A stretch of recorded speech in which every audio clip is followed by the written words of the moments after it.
We're Karen and Bo Christensen, a Danish-American couple who met in Germany in 2016. Bo is an airline pilot, and Karen is a freelance advertising creative director. In late 2022, we bought Château de La Tuilerie in Martel, France, and are working to make it a bed and breakfast and wedding destination fit for a queen. Welcome to Queen's Escape.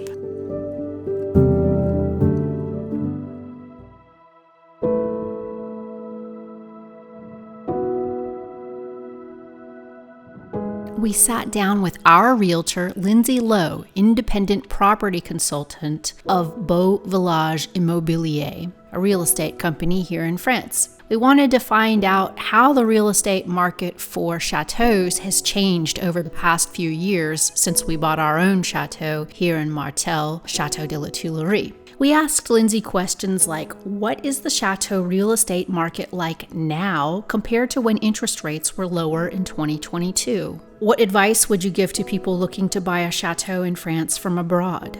Any watchouts?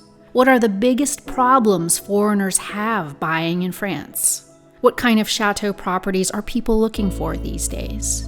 Can foreigners finance a purchase in France? These are all questions we had and would have liked to have the answers to when we were conducting our chateau search. And if anyone is looking now, we hope this is helpful. So, Lindsay. Hi. This is Lindsay Low. She is our realtor. Hi, everyone. And she helped us through a year of working to get this place, I think it was. Yeah. It was nearly a year, wasn't it? Yes. Yeah. And so we are going to ask her some questions to give us and you some information about buying a chateau in France. And it's more just general questions, but my first question is, so what is the chateau real estate market like now compared to when interest rates were lower in 2022? And I will tell you, just for comparison, when Bo and I were shopping back then, interest rates were very, very low. But our experience was that we were coming to see places and we felt quite an urgency to like a place and to put in a bid, if you would, because it felt like the market was on fire and there were so many people looking that we always had this fear of missing out. And many times we did miss out because we got outbid or we were a little inexperienced and didn't know that we should bid higher. But it just felt like a race that we were maybe a year or two too late for. And all of the places that had been more moderately priced a year or two or five previously, all of a sudden in 2022 everything was up, and to get anything that was any good, much less has beautiful turrets on it, was such a challenge for us. So we're curious to know, was that your impression of that time, and how has it changed? Yes, very much so. 2022 was a really buoyant year for all sorts of sales. And you're absolutely right, there's a lot of competition for buying properties. It really was a vendor's market at that time. Lots of sales. I think that was a result also of coming out of the end of COVID and the restrictions. There was an urgency of people to move out of the cities and to buy something in the country.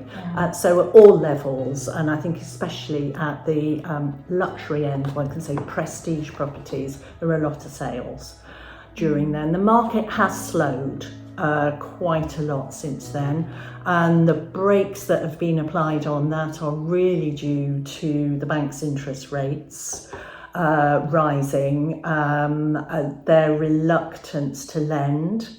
We're still having the effects, if you like, for the people in the UK coming off Brexit and the difficulties, much less freedom, practically no loans being made there. So the market has slowed quite a bit this year. However, I would say at the prestige end, properties at the higher end of the scale, there are still people looking for chateaus, and usually cash buyers as well. So if you can come with cash, there is a good market for buying a chateau as well. The other thing I would say is I can put myself into the shoes of someone coming from the United States or from the UK, trying to look for a chateau themselves. I would highly recommend, obviously, you come to Beaux Villages Immobilier and find a good realtor, a good estate agent who will accompany you and find you the property you're really looking for. Understand the criteria, what you're searching for, and show you properties that relate to that, and not waste your time showing you things that just don't relate to what you've said you wanted. I think that's really important, that sort of accompaniment, because you may have the dream, and the dream is wonderful and you need to cling to that. The reality is something else, and I think your estate agent will help you with the practical reality as well through that. Yeah, but the market's different, slightly different this year. It is more of a buyer's market this year. Buyers are pushing hard on price. Negotiations are taking longer this year. There are quite a lot of factors that are playing into the market this year. But in France, we're finding it's pretty stable. So if we get back to the cash buyers, you mentioned before that 1 out of 3 gets, we have heard this is French banks and this is French buyers. If they're applying for a loan, 1 in 3 of them are refused. Generally, that's sort of an average, really, on that. So there's no guarantee, even for French buyers, however good their dossier is, that they're going to get a loan. So the banks are being stricter? Yes, they are. The banks are being much stricter about how they make their loans, as well. So, and for people who are buying out of country, I think it's even more difficult, I would say almost impossible. And in that case, we at Beaux Villages do have good relationships with brokers that we can put them in touch with, and we can they can make the best effort to try and acquire loans for people out of country.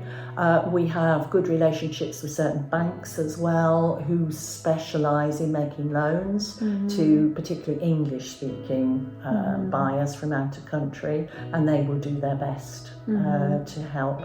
But there are no guarantees, and loans is difficult. It is difficult. Then I would say, in our experience, Beau and I, we spoke to a couple of brokers at one point just to understand and see if we wanted to do that. And the deal, I mean, this is a deal that you take when you absolutely positively have to have a chateau and you're willing to do anything for anything at all, like sacrifice your children. This is that kind of deal. But that's there are options such as that. But of the people who are buying chateaus, are any of them financing? And if so, are they financing at home, or what is your experience? My experience is mainly they are coming as cash buyers for buying that, or they have a business interest and they are buying it through their business as a business interest because they want to develop it, activities and so on. I think it's pretty rare that people are borrowing for a chateau, really. So, And has it always been that way, or is that a change?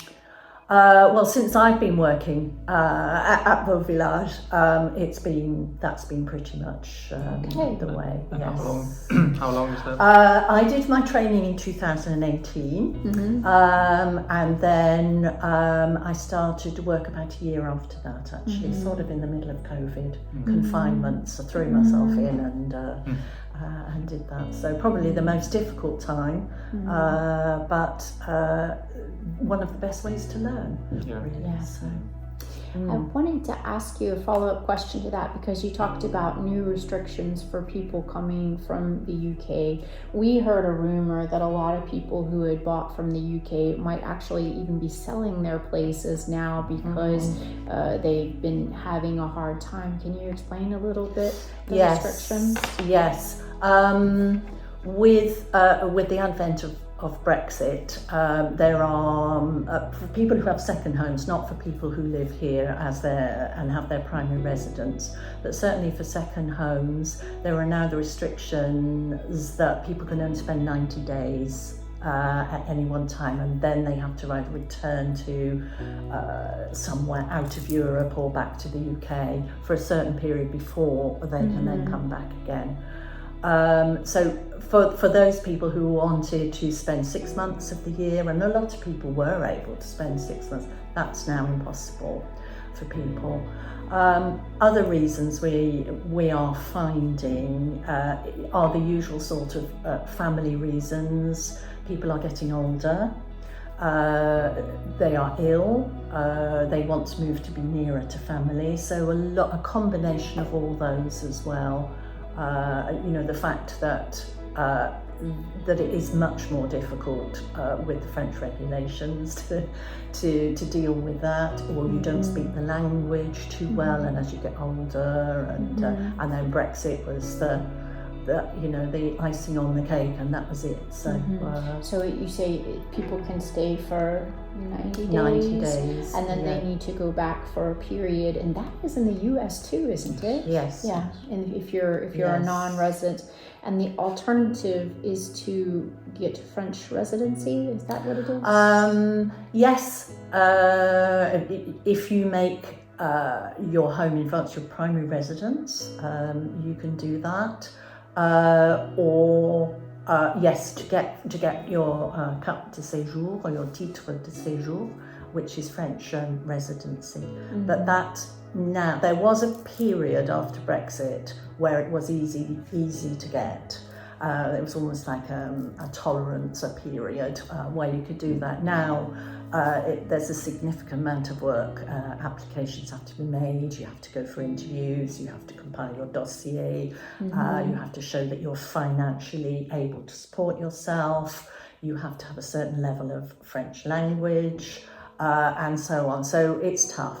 Yeah, it's tough. It sounds similar to Germany. We have a couple of friends, Paul and Helen, and they live just 25 minutes from here, from the UK, and they made the move in 2020, I think they said, just when it opened up again. Yes. And so making that move makes them being able to stay here. Yes.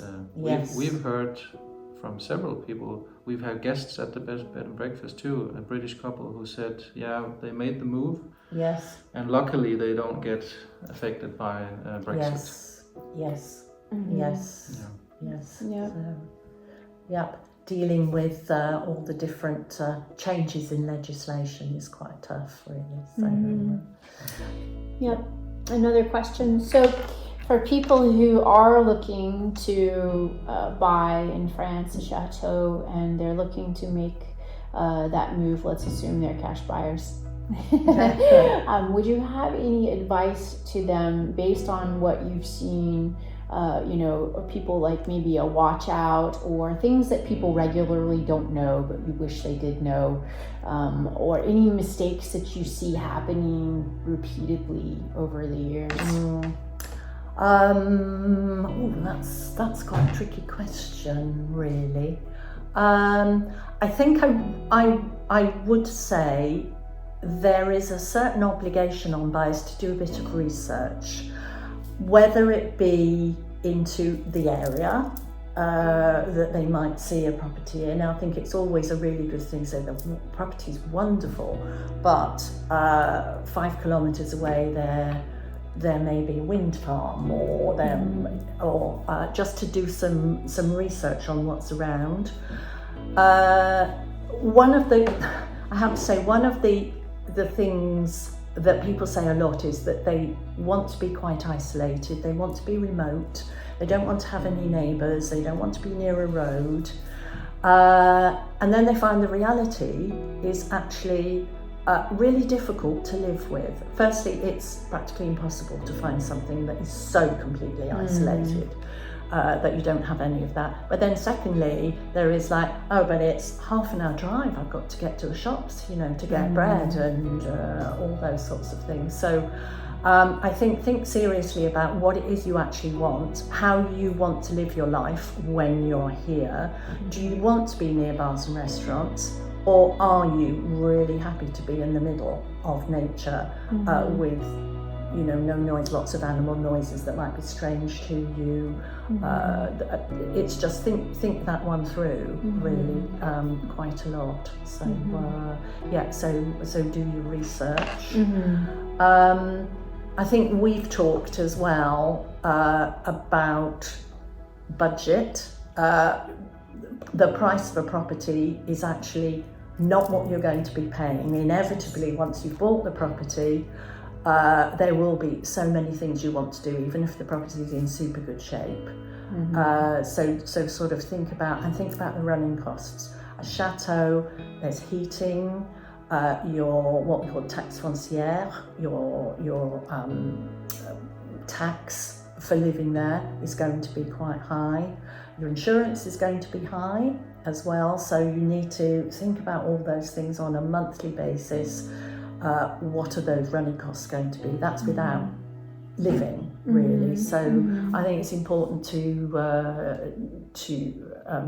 put figures on that as well when you're budgeting. Yeah. So and Beau and I, we were just speaking to Lindsay about this, about how, you know, this place, when we bought it, it was pretty much ready to go because the previous owners, they were living here and everything was up and running and all of the rooms, you know, looked good and you could move in and go ahead and start a bed and breakfast. But there were things to do like exterior improvements and decorating improvements and what we want to do here, things like we want to run weddings, and so there's a pathway that costs money to be able to do weddings, and all of those expenses sort of come on top of just the normal price and daily life expenses. And so how keeping that in mind was so important for us, because, you know, if we didn't have a really realistic understanding, we could have just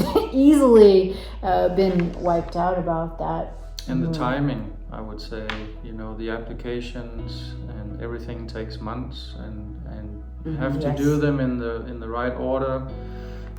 We got our business now, we have to apply for a liquor license, that's the next thing. Later on we have to apply for wedding events, and that's going to take time too, and so everything is not just, it doesn't happen overnight and it doesn't happen in half a year. It really takes time.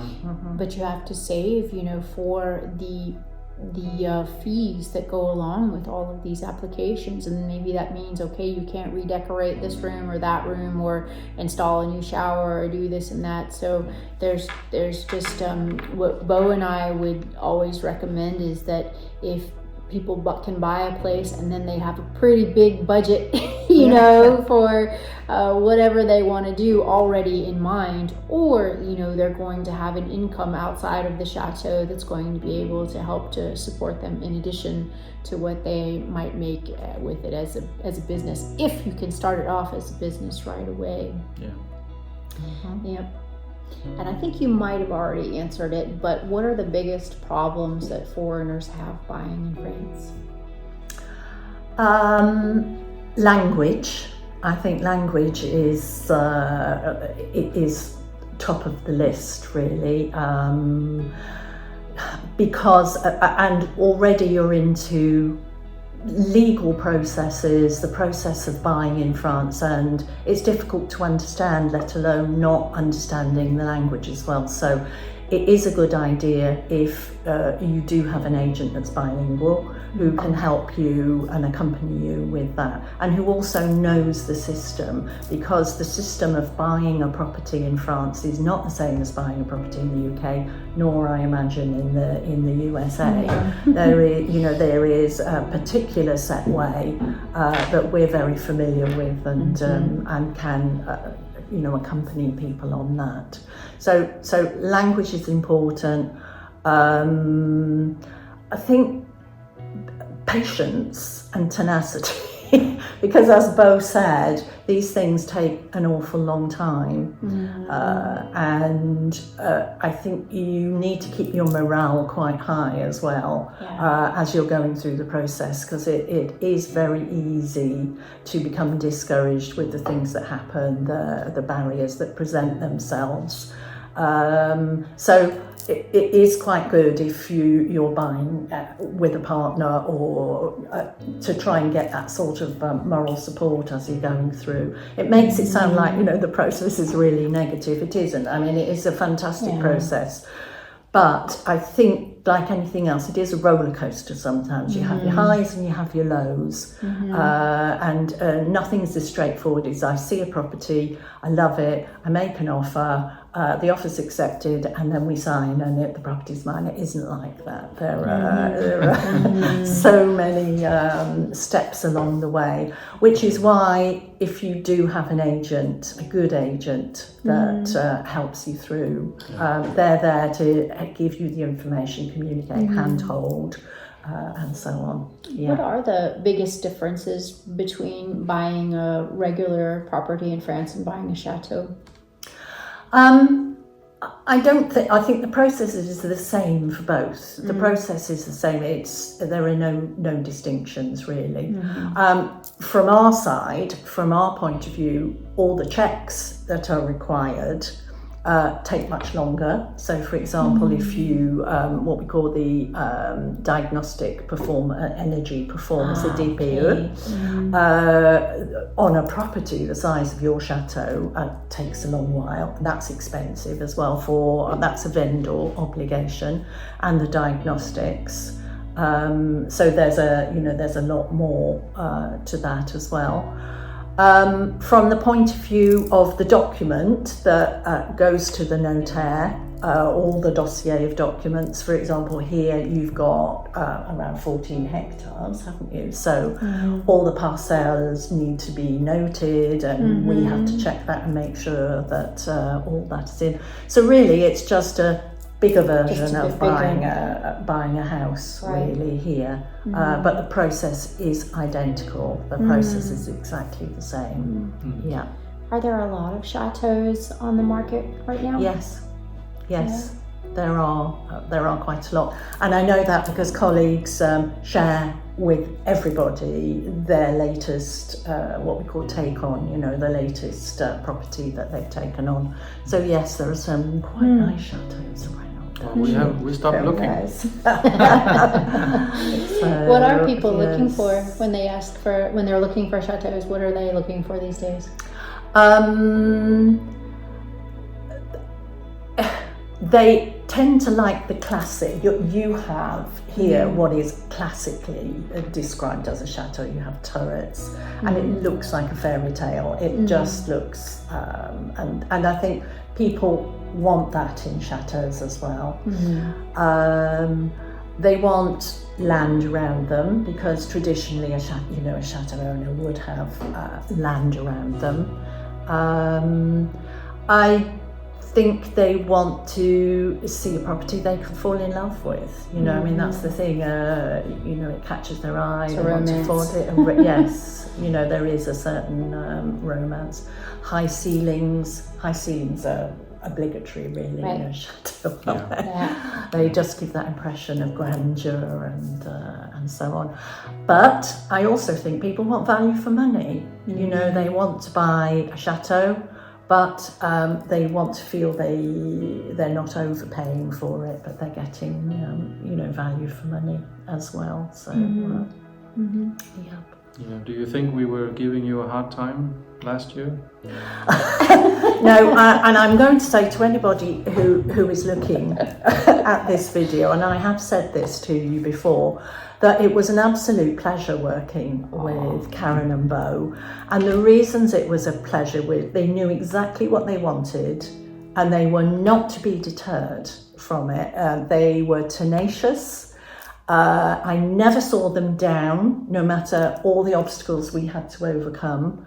And it was a great pleasure to work with them. They knew their goal, and we just all of us work together to actually achieve that. And I think it's testament of their tenacity and their willingness to stick with it, knowing what they want. So I would say that hurdles will come, and if you know us, it wasn't a perfectly linear buying experience, and they will come, but to stick with it, if you can, and try to explore all of the definitely all of the options. And I would say what was good about our experience was I felt like the sellers and us and Lindsay and her team were all on the same side.